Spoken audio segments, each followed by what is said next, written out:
Dito po sa Apokalipsis, sa pahayag sa Bagong Salin, chapter 19, verse 6 hanggang susunod na talata. At narinig ko ang gaya ng isang tinig ng isang makapal na karamihan at gaya ng legaslas ng maraming tubig at gaya ng ugong ng malalakas na kulog na nagsasabi, Alleluia! Sapagkat nagahari ang Panginoong ating Diyos na makapangyarihan sa lahat. Tayo'y magagalak at tayo'y magagsayang mainam at si ating liwalhatiin sapagkat dumating ang pagkakasal ng kordero at ang kanyang asawa ay nahahanda na at sa kanya ay ipinagkaloob na damtan ng kanyang sariling mahalagang lino, makintab at tunay sapagkat mahalagang lino ang siyang mga matuwid na gawa ng mga banal. Alam mo mga kapatid, sa bawat mga tumatayo dito sa pulpito na mga mangangaral na nagtuturo sa atin, nagsesermon sa atin, ay meron silang kani-kanyang mga porte. At meron silang kanya-kanyang mensahe na pinupuntos na kung saan ay ibahagi sa bawat isa sa atin bawat linggo. Katulad na lamang ni Jerome sa kanyang pangangaral ay nakatuon siya dun sa pangalan ng Diyos, yung kapangyarihan ng Diyos. At noong mga nakaraan, ang kanyang mga sermon ay talagang nagbibigay sa atin ang hamon ng pagpapatuloy ng paglilingkod at maging ng ating mga pananampalataya. Supremacy of God yung kanyang naging dala ng mensahe ng nakaraan. At si Jethro, ang kanyang mensahe na dinadala sa atin ay mga aral ni Kristo. Papansinin po ninyo, yung kanyang huling mensahe ay may kinalaman sa hallowed be thy name, yung prayer. Ibig sabihin, turo ng ating Panginoong Jesucristo mula sa Ebanghelyo. Pagdating naman kay kay Jojit, kay kapatid Brother Jojit, ay ang dinadala niya ay tinuturo tayo kay Kristo na manampalataya ng tapat. Yun ang mga mensahe, no? Pagdating kay Ate Presi, ang kanyang mensaheng dinadala sa atin ay may kinalaman sa mga relationship. At ako naman ay aking dinadalang mensahe, lalo na sa mga nais kong ibahagi sa inyo, ay may kinalaman sa kingdom of God, yung paparating na kaharian ng Diyos. At nais ko rin sanang ibahagi sa inyo ay yung tinatawag na relationship sa pamilya. At maging yung tinatawag na aralin sa mga Kristiyanong mananampalataya ay yung love, courtship, and marriage. Gusto niyo ba talakayin natin yon? Love, courtship, and marriage. At yan ay nakakatuwang pag-aralan. At wala akong natatandaan mula nung ako'y maging nangaral dito sa atin ay wala akong natatandaan. Nangaral ako tungkol sa love, courtship, and marriage. Maaari sabi ni Ate Presi minsan ay kahapon yata, ang sabi niya, ang focus ng aking magiging mga sermon ngayon ay relationship sa family. Siguro yung love, courtship, and marriage ay pwede niyang talakayin ito. Sama na rin natin siguro si Ate Smile. Ano rin yan sa yung mga ganyan topic ay mahalaga ay para sa, lalo na para sa mga kabataan. Mga kapatid, naibabahagi ko po ito sa inyo. Minsan ay sa aking pong pangangaral ay tiningnan natin ang kahalagan ng mga ito, no? Ng mga itong mga aral na ito. Katulad itong nais kong ibahagi sa inyo, itong aking binasang talata na makikita natin dito ay isang kasalan. Isang kasalan na aking binasa dun sa verse 7, sabi niya, tayong mga galak at tayong mga sayang mainam at sa ating luwalhatiin sapagkat dumating ang pagkakasal ng kordero at ang kanyang asawa ay nahahanda na. Ano lang po ito, papiyaw lang na aking ibabahagi sa inyo.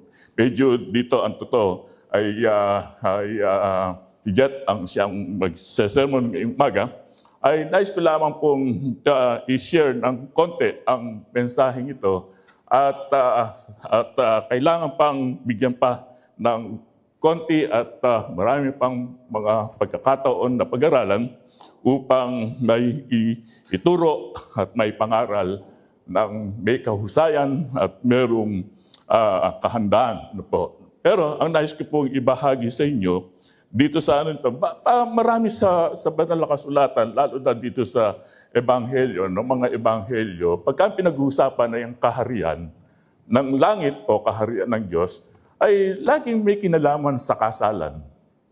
Kasalan, halimbawa, doon sa chapter 22 ng Mateo, ay mababasa natin doon ang isang hari ay naghanda siya ng isang piging para sa kanyang anak na ikakasal. Pagdating doon sa chapter 25 ng Mateo, ay ganun din ang sinasabi. May kinalaman ito sa kasalan na yung 10 babaeng sasalubong sa lalaking ikakasal. At yan ay merong kinalaman pagka pinag-uusapan ay ang kaharian ng Diyos. Sa Jewish, ang pagkakasal, ang kasal, ang wedding ay naglalarawan tungkol din doon sa kaharian ng Diyos. Halimbawa, sa Jewish wedding, meron po silang tatlong stages ng bago may kasal ang isang mag-asawa. Una, yung tinatawag na shidukin, na ito ay ang ibig sabihin, ito ay match, no? Match. At meron po silang tinatawag na matchmaking. Matchmaking sila. Ang lalaki ay ihahanap siya ng mapapangasawa. Pamilyar po tayo sa matchmaking, no? Di ba? At yun ang kanilang ano. Ang pangaraniwan na gumaganap nitong matchmaker na ito ay yung tatay. Yung tatay ng lalaki ang siyang pipili ng mapapangasawa ng kanyang anak na lalaki na babae. At maalala natin, nung panahon na si Abraham ay matanda na, ay sinabi niya doon sa kanyang katulong, sabi niya, manumpa ka. Idahiti mo yung mga palad dito sa aking pagitan ng aking tuhod. At manumpa ka na yahanap mo ng mapapangasawa ang aking anak na si Isaac doon sa kanyang pamilya, doon sa kanilang pinanggalingang pamilya.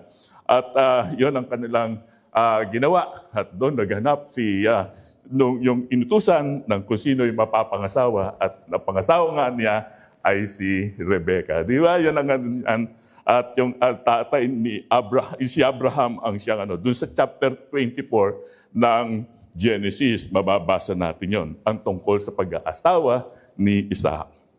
Ito ay naglalarawan, no? Naglalarawan sa sinasabi sa Efeso na tumutukoy dun sa ating Panginoong Jesucristo, dun sa paghahanap, dun sa kanyang pagiging, nais ko lang basahin dun sa Efeso chapter 1, verse 4, ang sabi ay ganito, ayon sa pagkapili niya sa atin, sa kanya bago itinatag ang sanlibutan upang tayo maging banal at mga walang dungis sa harapan niya sa pag-ibig. Pagpili. Pagpili. At ibig sabihin, ang Diyos ay meron siyang pagpili sa atin at ibinigay ang basic need, no, dito sa na ito. Makikita rin natin yung pangalawa na stage ng pag-aasawa sa kanila ay yung tinatawag na betrothal. Betrothal, para ito yung sa atin, ito yung pamanhikan. No? Pamanhikan. Doon sa pamanhikan ay pag-uusapan nila yung petsa ng kasal, kung ano yung yahanda, kung ano yung kanilang, anong isusuot ng mga magulang, kung ano-ano pa. Dito ito yung isang formal na okasyon sa kanila para pa yung pagkakasundo ng dalawang panig sa kanilang pag-aasawa, lalaki at babae. Ito yung pagkatapos nilang tanggapin yung pagpapala na-engaged na sila. Engaged na sila. At pwede pa rin silang sa loob ng isang taon yun, na-engage sila. At pwedeng itong maribok yung kanilang kasunduan dun sa kanilang betrothal ay sa pamamagitan ng diborsyo, sa pamamagitan ng lalaki lamang ang pwedeng humingi na baliwalain yung kanilang pagsasama. Dito may agreement certificate na nagaganap. Dito sa panahon na sila ay nasa betrothal period, isang taon yon, na ang kanilang agreement na pipirmahan ng lalaking ikakasal ay meron siyang isang napakahalagang tungkulin na sa kanya mapapangasawang babae ay ihahanda niya yung bahay na kanilang titiran. Yun ang kanyang pipirmahan yon. Pati yung pananagutan sa pagkain, maging sa pamamagitan ng kanilang dadamtan ng kanyang asawang babae ay ito ay kasunduan na kanyang pinipirmahan sa panahon ng betrothal nila at sa loob ng isang taon. Itong paglalarawang ito ay masasabi rin natin ito'y naglalarawan din sa sinasabi dun sa Juan 14, verse 1-3. Ang ating Panginoong Jesucristo, ang sabi niya, ako'y paroroon sa Ama upang ipaganda ko kayo ng dakong matitiran. So ito'y sinasabi nila na itong stages na ito, ang Panginoong Jesucristo ay katulad ng lalaking ikakasal, dito sa banal na kasulatan na aking binasa sa inyo, ay naglalarawan na siya ang naghahanda para sa kanyang asawang babaeng ikakasal sa darating na panahon. Pangatlo, yung stages na yung kompletong proseso, dito na yung tinatawag na kasalan.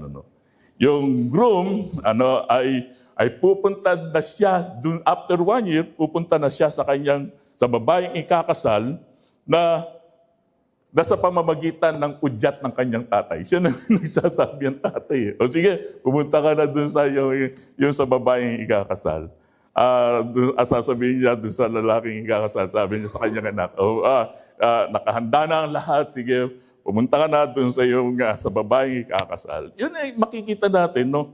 Ito isang paglalarawan tungkol sa pagbabalik ng ating Panginoong Jesucristo. Nakaugnay, no, dito sa tradisyon ng Jewish wedding, yung pagbabalik ng ating Panginoong Jesucristo. Mula dun sa unang stages hanggang sa pangatlong estado ng kasal ay makikita natin na naglalarawan tungkol sa muling pagparito ng ating Panginoong Jesucristo. Kaya maliwanag dito sa banal na kasulatan ang ating binasang talata tungkol sa kasalan na magaganap. Alam niyo, may magaganap na kasalan. Mga kapatid, ang sinasabi dito sa pahayag, no, dun sa Apocalypse chapter 4 at chapter 19 verse binasa kong talata na sinasabi doon ay tayo'y mga galak at tayo'y magsayang mainam at siya'y ating luwalhatin sapagkat dumating ang pagkakasal ng kordero at ang kanyang asawa ay nahahanda na. Sa ating bilang mga Pilipino, kung pag-uusapan ay yung pag-asawa, o yung love, courtship, and marriage, sinasabi nga, ay minsan kasi itong sa trabaho, alam niyo kung anong pinakikinggan ng mga awitin na dun sa ano namin, ay katulad ng kanta ni Basil Valdez, kanta ni Nonoy Siniga, at marami pa mga love story, love song na pinakikinggan kami. At ang pumukaw dun sa aking pandinig dun sa isang awitin, yung bato sa buhangin. Yung ba yung yung kanta ni Basil Valdez, no? Basil Valdez. At sabi ko nga, kung ang pag-uusapan ay yung kasing ang lalaki kasi, katulad ng ating Panginoong Kristo, ang siya nag-aalok ng pag-ibig. Nag-aalok ng pag-ibig. Iniaalok niya yung pag-ibig ng kanyang pag-ibig doon sa minamahal, katulad ng ating Panginoong Yesus. Yung pag-ibig ng Diyos sa atin ay patuloy niyang inialok sa kanyang bayan. At ang totoo, sabi nga doon sa Hosea, kung babasahin natin doon, kung kailan kita iniibig, kung kailan ko'y pinapahayag ang aking pagmamahal sa iyo, ay lalo ka man namang lumalayo sa akin. Yun ang yun ang paglalarawan tungkol sa pag-ibig ng Diyos sa kanyang bayan. Habang kita'y iniibig, habang kita'y iniirog, habang kita'y minamahal, ay lalo ka namang lumalayo sa akin. Lalo ka namang lumalayo sa akin. Yun ang makikita natin. Kaya sabi ni Basil Valdez, gusto kong pakinggan natin yun eh. Meron akong dalang kala nyo babasaanin natin, pakinggan natin. Para makita natin yung nais kong ibahagi sa inyo. Hindi ko na inano doon para surprise itong aking. Ito yun, no?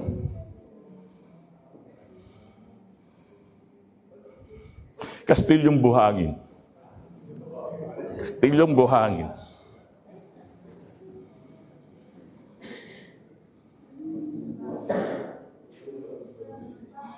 Tika muna po, tawa ka. Yan na. Ba't na yan? Ayan. O sige. Pakinggan natin. Pakinggan natin. Kung ninibalik ang inyong 80s, 70s, na isip.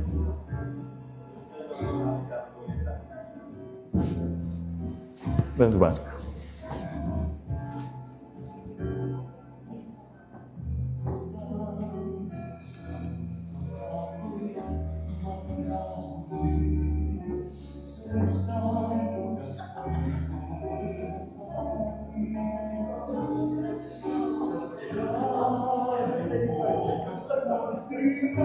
Kita mo, umiyak na kaagad si Abby.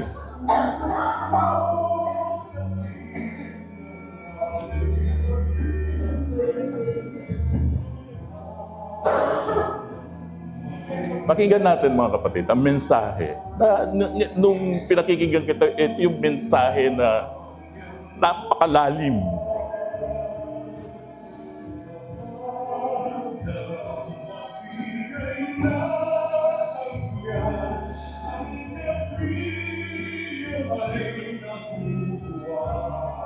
Ayan. Bago nating bigkasin tayo lahat. Ang pagsintang sumpa sa minumutya, sa diwa't gawa. Ayan, pakaisipin. Nag-iyak si Abby. Nang landa.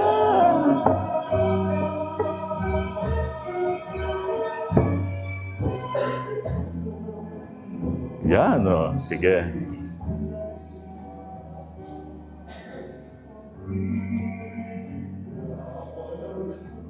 Tapusin na natin. Ano lang naman yan, ilang minuto lang.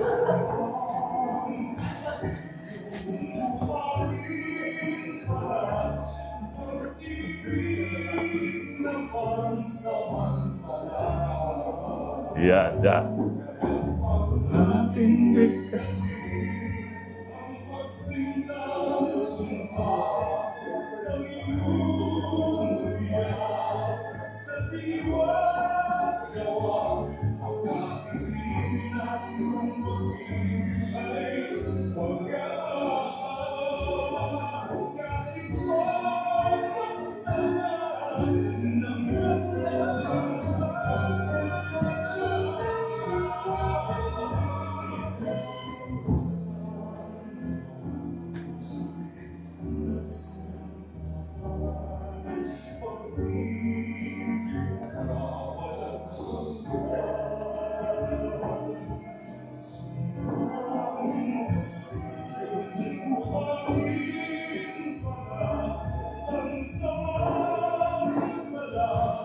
Luha ang dala, kaya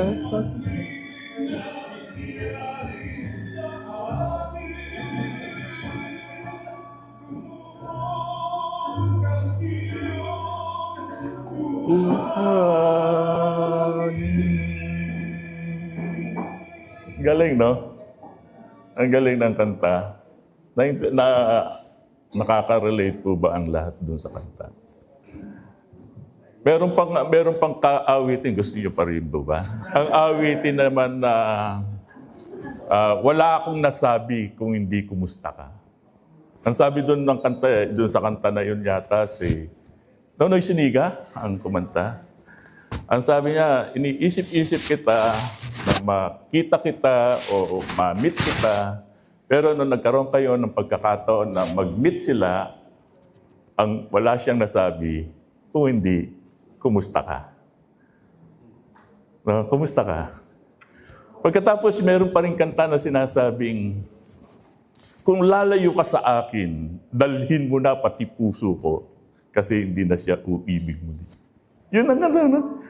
Yun ang kanta. Yung mga mensahe ng kanta na yan ay nag-ugat dun sa mga karanasan ng mga lalaking umibig sa kanilang iniibig. Nag-ugat yan. Minsan, una akong nanligaw. Una akong nanligaw. Ano yun sa taas yun, aakyat ka, agdanan, pag-akyat mong ganon. Yun na yung kusina, yun na yung ano. Yung tatay, nandun sa akbangan ganon, ang ginawa niya, ang nasabi ko lamang, magandang gabi po. Dalawang ano lang yun. Pagkatapos, yung atay naman, nandun siya sa daanan ko. Nanood lang ako ng TV. Halos 1 oras akong nanood ng TV. Walang kibo, walang sinasabi, walang usapan. Nandun yung si Liligawan, nandun ako. Talagang naglakas loob ako. Talagang yung lakas loob na talagang kailangan mong gawin para humarap at alukin ng pag-ibig ang iyong minamahal. Talagang ano yun. Ang ginawa ng tatay, karpentero siya, hinasa niya yung mga pait niya. Asa siya ng pait. Ilan yung pait niya? Ang daming pait doon eh. Pagkatapos, sabi ko, nanood akong TV. Pero kinakabahan talaga ako. Hindi mo talaga yan. Pagkatapos, kinuha niya yung lagare. Hinasa niya yung lagare. Sige, kauli-ulihan, kinuha niya yung itak niya. Hinasa niya. At sabi ko, paalam na po ako. Nung nasa baba na ako, narinig ko sa kanya, sabi niya, naka-ano rin siya. Kumbaga, ano ba tawag doon? Nakaramdam din siya sa akin. Hindi ko na siya binilikan. Bakit ba? Aalokan siya ng pag-ibig. Marami tayong ganong karanasan bilang mga kapatid. Bilang mga lalaki, nang tayo ay totoo, doon sa panahon namin ay magsusulat ka pa ng love letter. Kuminsan, unanimous, walang pangalan, pero padadala mo, kukuryo mo pa yun Kukuryo mo pa, i-email mo, bibigay mo doon sa ano mo, padadala mo, doon sa mga crush mo, doon sa gusto mong ligawan. At ang maligaw sa panahon namin ay talagang mamumuhunan ka ng lakas ng loob. Ng lakas ng loob. At kailangan mong harapin yung mga hamon ng kahiyan kung ikaw ay hindi ka matanggap. At dito makikita natin yung talagang ng hamon ng pag-ibig. Doon kay na kanina pinakinggan natin, ang sinasabi doon yung bago mo sabihin ang pagsintang wagas ay yung pakaisipin kung tunay na pag-ibig. Tingnan niyo yun, no? Yung mensahe na yun, pakaisipin. Mga lalaki, tayo, mga umiibig, nag-aalok ng pag-ibig. Pakaisipin ang sabi ng awitin. Bago bigkasin ang pagsintang wagas sa nililiyag. Ibig sabihin talagang dapat isipin. Pagka kasi ang iniibig mo, binasa ko rin yung Songs of Solomon yung mga pag-iibigan ng dalawang umiibig na lalaki at saka yung iniibig na babae, ay basahin niyo napakaganda ng Songs of Solomon. Yung bang pagka ang iyong iniibig ay sumagot sa iyo, tumugon sa iyo, anong gagawin niya? Yung babae, anong gagawin niya? Marami siyang i-consider, marami siyang iiwan, marami siyang tatalikuran para tumugon doon sa pag-ibig na inialok mo sa kanya. Di ba? Marami sa atin, si Ate Presi, marami siyang iniwan para lamang siya sumama sa akin bilang tag-alok ng pag-ibig sa kanya. Ate Presi, kahit yung hirap ng buhay ay isang nagbibigay comfort sa kanya, iniwan niya yon. Di ba yung kahirapan, comfort din yan ano rin yun Kahit gaano pa kaano pa yung mga nangyayari, iniwan niya yon para sumama sa akin. Alam niyo, nung siya ay una naming gasawa, ang aking isipan, nakatagpo ako ng napakahalagang iyas sa buhay. Yun siya. Ano yun? Talagang ano yan. Napaka nakasumpong ako. Katulad ng sinasabi ng banal na kasulatan yun di ba? Hindi ko pa ano yun. Mula nung ano na yun, yun ang aking ano. Alam nyo, pagdating dito sa New Zealand, palibhasang malamig ang panahon, na kailangan mo talaga siyang katabi. At pagka niyayakap ko siya sa madaling araw at nagising ako na may kaba ang aking dibdib, yayakapin ko siya ng mahigpit at sasabihin ko sa aking isip, para kung niyayakap ang Diyos na nagbigay sa Kanya, sa atin. Ganun kahalaga sa atin. Pagka sila ang ating iniibig, ay nagbigay sila ng commitment sa atin. Ano man ang kanilang mga kahinaan, pagtatagumpayin mo yon sa pamamagitan ng pag-ibig. Ano man kahinaan nila? Kung yan man ay malakas umilik sa gabi, kagabi ay pinag-usapan namin yan, na meron palang mga lalaki rito na hindi nakatabi ang kanilang mga asawa sa gabi, ay nalulungkot ako na sabi kong hindi tama na mangyari ang bagay na yon dahil ang babata pa ninyo, magkahiwalay na ang inyong tulugan. Dahil lamang sa ilik yun. Dapat hindi. Alam nyo, merong nangyayari sa higaan, sa gabi, anumang oras, ay kinakailangan mong matugunan sa pamamagitan lamang ng kasama mo sa iyong higaan. Madalas, pagka ako'y gumigising bigla sa hating gabi, may kaba kung minsan akong nararamdaman, takot. Alam nyo, ano ang nagiging tugon dun sa akin? Yayakap ako kay Ate Presi at Mau, ihibsan ang anumang pangamba sa pagka ikaw ay gumising sa ating gabi. Yakap. Yakap. Si Melchor kahapon, nag-uusap din kami. Kasi meron siyang, minsan sabi niya, yun katulad din ng kanyang, pagka nagising siya, yung kanyang tibok ng kanyang puso ay bumibilis. Sabi sa kanya, Melchor, sabi ko, ang ano lang dyan, tugon dyan para mapanatag ka, yakapin mo si Ate Rosita. Yakapin mo siya. Magkakaroon ka ng kaginhawaan.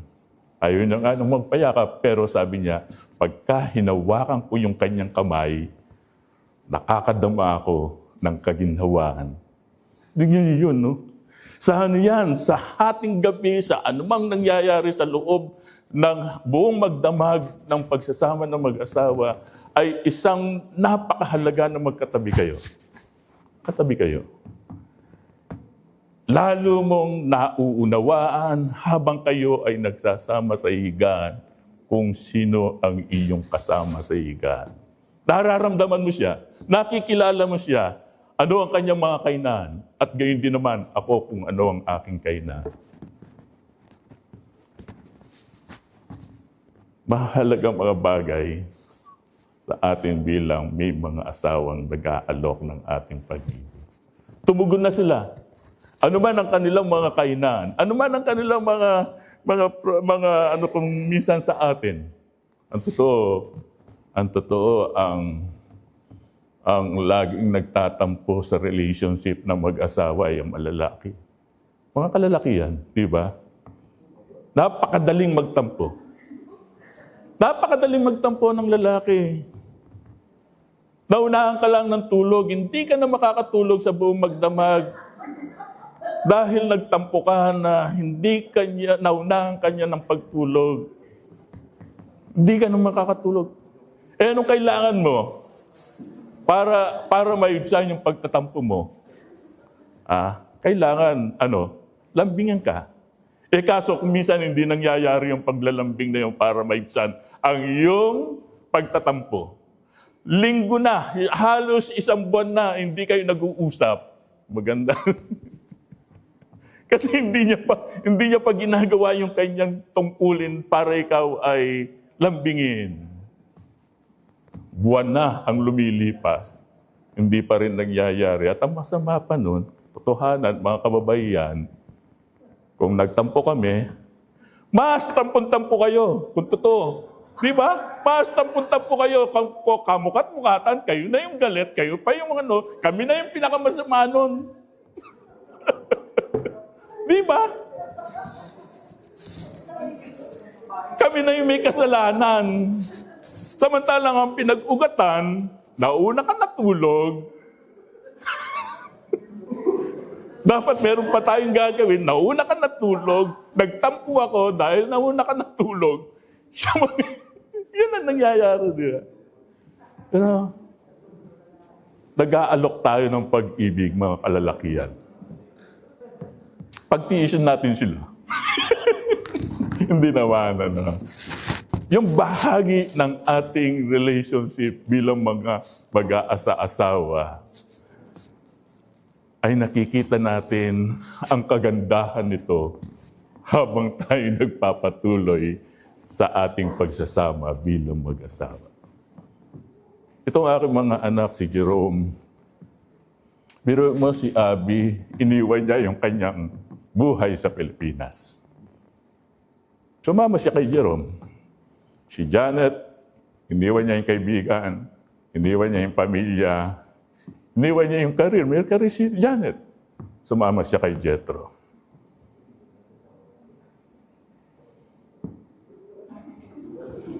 Si Presi, ganun din. Si Japet, si Japet na nandun sa likod. Magsyota pa lamang yan. Iniwan na ni Nasi yung kanyang dunidin. Di ba? Iniwan na niya yung dunidin para lamang dito siya maging malapit sila.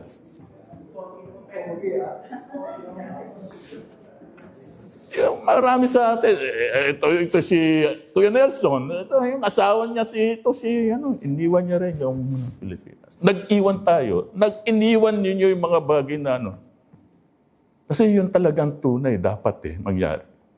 Pero sa kabila ng pag-iwan ng mga babaeng ating iniibig, na ating pinag-alayan ng pag-ibig sa kanila, kung ito ay hindi tunay ang ating pag-ibig, ay mahuwi sa wala. Kaya ang sabi ay dapat siya sa atin ang tunay na pag-ibig.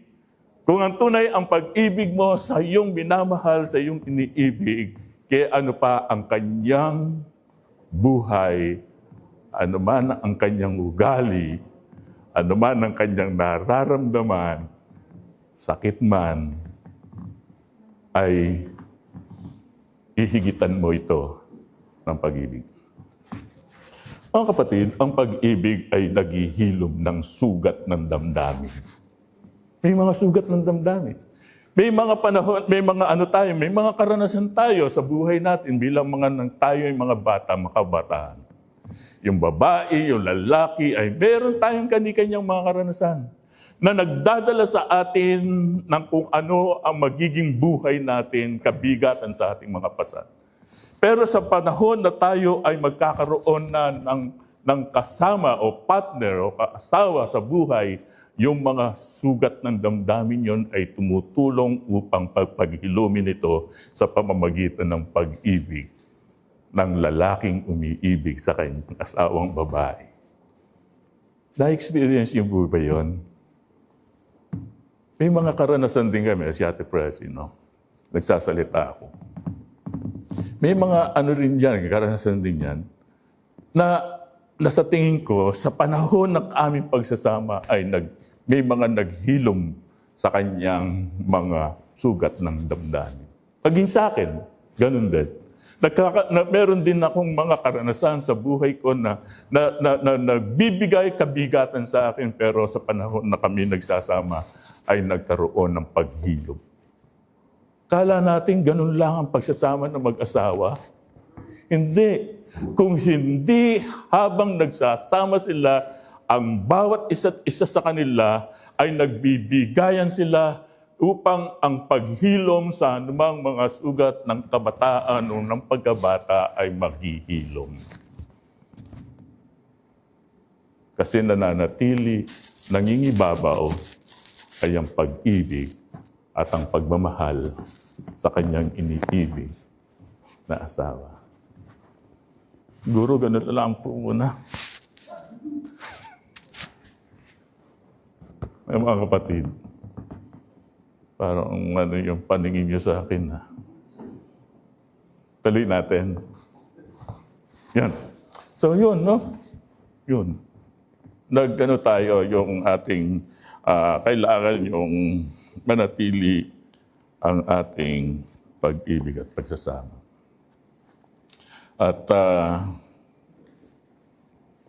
gawa sa susunod ay dagdagan ni Ate Presi yung kanyang itong mensaheng ito, yung love, courtship, and marriage. At formal natin tatalakayin yun, yung relationship sa pamilya, sabi nga ni Ate Presi. At iniisip ko na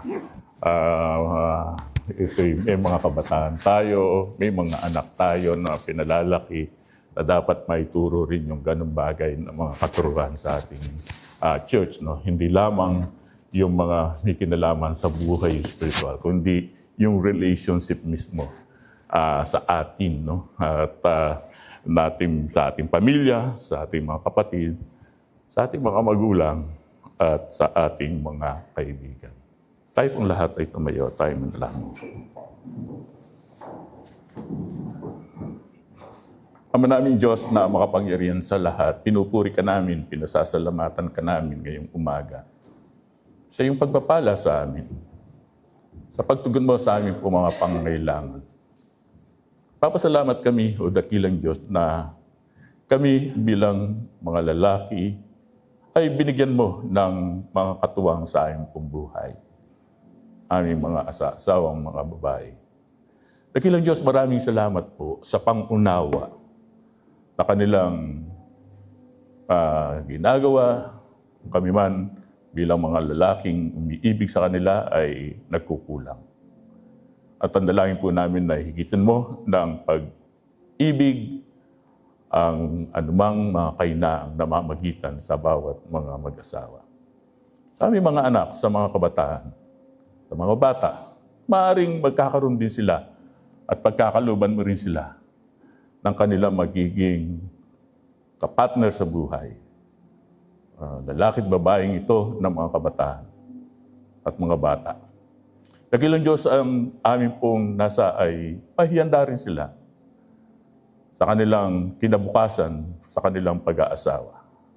Dahil ito'y mahalaga na makita nila na ang pag-aasawa ay napaka-sagrado at napakahalaga sa buhay ng iyong mga anak, mga lalaki at babaeng ito. Dakilang Diyos, dinadalangin namin sa iyo na ano mga nangyayari sa mga mag-asawa, mga suliranin na hindi pagkakaunawaan, ay magkaroon ng daan, ang pag-uunawaan, at malalim at malawak na pagpapahayag ng pag-ibig ng lalaki sa kanyang asawang babae. Dakilang Diyos, umaasa po kami ng iyong buklod ng iyong pag-ibig, ang siya mo patuloy na iparanas sa iyong mga anak, dahil ikaw ang Diyos ng pag-ibig. Ito po, Diyos, ang aming dalangin sa makapangyarihang pangalan ng aming Panginoong Hesus. Amen.